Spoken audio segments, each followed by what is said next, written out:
May kakaibang hilig tayong lahat kahit papaano. Para kay Lange, isang binata, gwapo, at mayamang negosyante, ang magkaroon ng kakaibang pagnanasa ay normal na bagay. Dahan-dahan niyang sinuot ang isang transparent na raincoat. Ang mahahabang daliri ay marahang dumampi sa magandang mukha ng dalagita.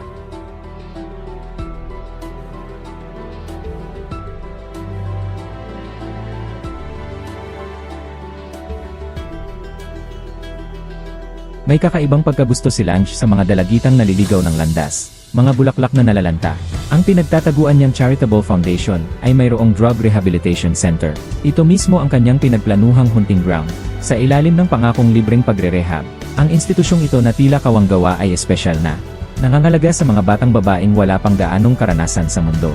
Linggo-linggo ang tagapangasiwa ng rehab center ay nagpapadala ng mga larawan ng mga dalagang gumaling na kamakailan kay Lange para piliin ng mabuti. Ang dalawang dalaga sa larawan ay may inosente at kaakit-akit na itsura. Napukaw ang kanyang pansin. Pagkatapos masiguro ang kanyang puto, agad niyang inutusan ang kanyang mga tauhan na dalhin ang magkapatid sa kanyang pribadong villa. Bago dumating ang kanyang biktima, si Lange ay laging maingat sa paghahanda. Personal niyang inihanda ang sariwang juice. Samantalang ang kanyang mga tauhan ay naglagay ng espesyal na gamot sa tsokolate. Walang kahit isang detalye ang hindi pinag-isipan. Nang ang magkapatid na babae, na kapwa kinakabahan, ay pumasok sa mansyon, agad silang napahanga at natulala sa nakita nilang karangyaan. Si Lange, bilang isang kilalang mayaman, mismo ang sumalubong sa kanila, at kinamayan sila ng may paggalang. Makikita sa bawat kilos at galaw niya ang kanyang pagiging isang ginoo. Walang bakas ng pagmamataas ng isang taong nasa mataas na posisyon. Nakuha ng pansin ng ate ang mga nakalagay. Ang mamahaling tsokolate ay nakakaakit. Habang nakatalikod si Lange, lihim na naglagay ng isa sa bibig. Tamang-tama namang naghagis si Lange ng pain. Nag-alok ng $5,000 kada buwan na sahod. Para sa pag-aalaga ng dalawang magkapatid sa mansyon na ito, may libreng pagkain at tirahan, at kumpletong benepisyo pa. Ang alok na ito na parang biglang yaman ay nagpangitisa. Tuwang-tuwa ang mga dalagang walang karanasan sa mundo. Lalo na't walang pag-aalinlangan nilang tinanggap ang inumin na inalok ni Lange. Marahil ay may maiisip na masyadong halata ang ganitong uri ng panloloko. Ngunit ang maingat na pagbubuo ni Lange ng imahe niya bilang isang mapagkawang gawa, ay matagal nang nakaugat sa isipan ng mga tao. Para na ring inimbitahan ni si Chong, ang anak ng isang bilyonaryo, ang isang simpleng babae na bisitahin ang kanyang tahanan. Sino ba naman ang mag-aakalang may problema sa inumin na inalok ng isang tao? Marami pang ibang babaeng manggagamit ng pera ang malamang na gustong-gusto ang pagkakataong ito para makaangat sa buhay. Mabilis ang epekto ng gamot. Ang ate na nakain ng tsokolate ay nakaranas ng doble ang epekto dahil sa pagkain ng doble nitong dami. Kakabangon lang sana para pumunta sa banyo nang bigla na lang siyang bumagsak. Nakaramdam din ng pagkahilo ang kapatid. Masiyahan siyang inalalayan ni Lange pabalik sa kanyang upuan. Bumuntong hininga si Lange. May pang-insulto sa kanyang tono. Ang mga kabataan ngayon, lagi na lang nangangarap na magkakaroon ng kayamanan kahit hindi nagsisikap. Mataas na sweldo, malaking bahay, at mamahaling sasakyan. Unti-unting nagbalik ang ulirat ng kapatid. Sa malabo niyang paningin, natagpuan niya ang sarili na nakahiga sa malamig na sahig.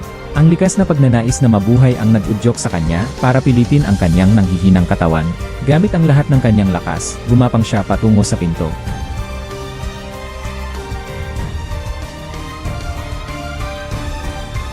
Sa silong, mahigpit na inayos ni Lange ang kanyang kapatid na babae na walang malay sa operating table. May narinig siyang mahina at gasgas na tunog mula sa itaas. Isang kislap ng excitement ang sumilay sa mga mata ni Lange. Dahan-dahan niyang hinubad ang kanyang gloves. Bumalik siya sa sala, sinusundan ang pinagmulan ng tunog. Nakita niya ang kanyang nakababatang kapatid na babae na halos makalabas na sa pinto. Hinawakan ni Lange ang bukong-bukong ng dalaga gamit ang isang kamay. Walang kahirap-hirap siyang kinaladkad pabalik sa silong.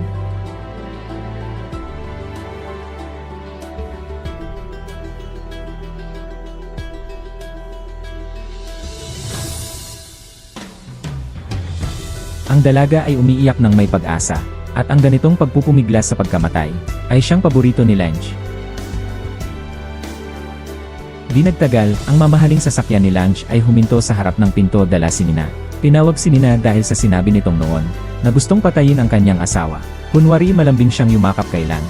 Binubulalas ang galit sa asawa. Kung kaya ko lang iwanan ang hayop na iyon,